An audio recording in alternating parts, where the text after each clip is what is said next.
Hi everybody, Sam S. from Parareality Radio here, live at AlienCon 2018. I have found a couple of people who are willing to go on the air and talk about their experiences here so far. I have Melissa. Yes. And Tara. Hi. Hi. Melissa and Tara, is this your first time here at AlienCon? It is. It is, and we love it. It's super fun. What got you interested in coming to something like this? Well, we've always been interested in space and all sorts of the extracurricular activity that goes on in this world.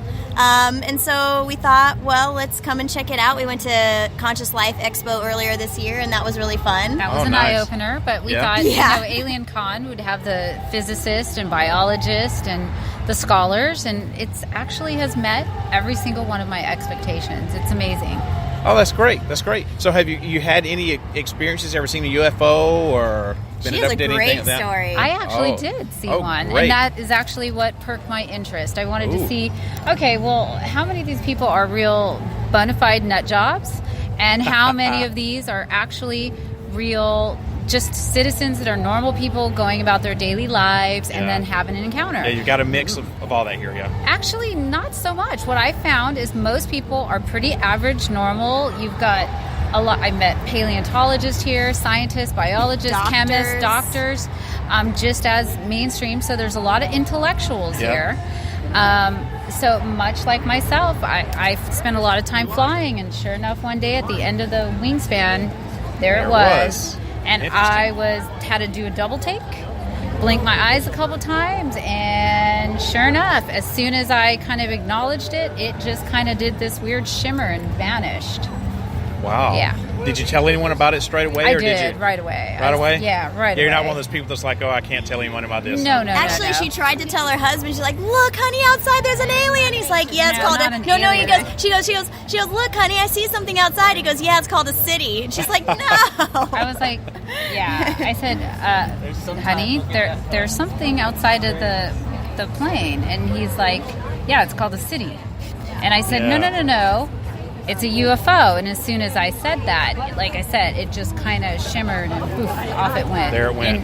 And it just kind of dematerializes so fast into the space. It was pretty amazing, actually. That kind of perked my interest. Yeah. And I thought, okay, well, I want to see how many of these people are actually valid, legitimate, hardworking, everyday, average people that encounter stuff like this. And ironically, I've heard a lot of great stories from very normal, amazing people that are just everything from a mother and her kids to a scientist or a paleontologist. Yeah, unlike the Conscious Life Expo where there was every other one was a nut job, maybe even more than that. But so we expected, okay, if that's going to be like that, this is going to just be like out of this world, no pun intended. Yeah. But what we found was this is a whole, it was a bit more of an intellectual crowd. So this is a bit more of an intellectual crowd, and you get a good mix of all those people that you were just talking about. More so along the, like what you said, everyday person who's seen something and has a story that they want to tell, which is one of the things that I think that I specialize in on my podcast is that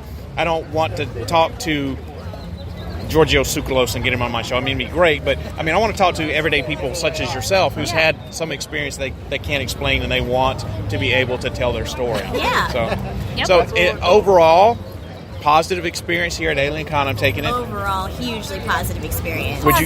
Would you come back again? Absolutely. What about the one that they're going to do in Baltimore in November? Maybe a little too soon? Far, but it's a bit far. We live in LA, so it's a lot of venues in LA. You would freeze to death in Baltimore in November. You really would. Yeah, it would. We particularly would.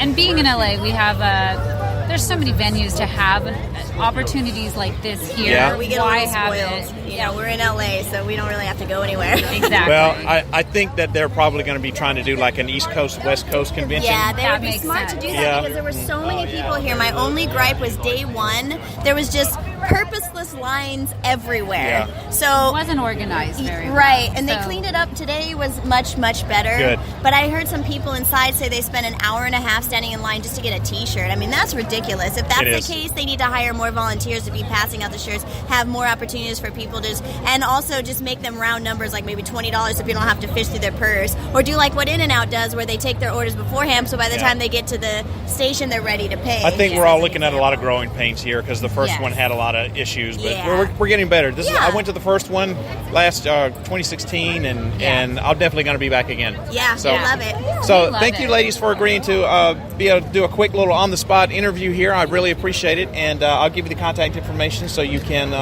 download the show. We'd love Sounds to. good. All right. Thank you so much. Thank you. Have fun. All right. We'll talk to you guys later. I'll be doing another live podcast here probably tomorrow, guys, so stay tuned. This is Sandman signing out.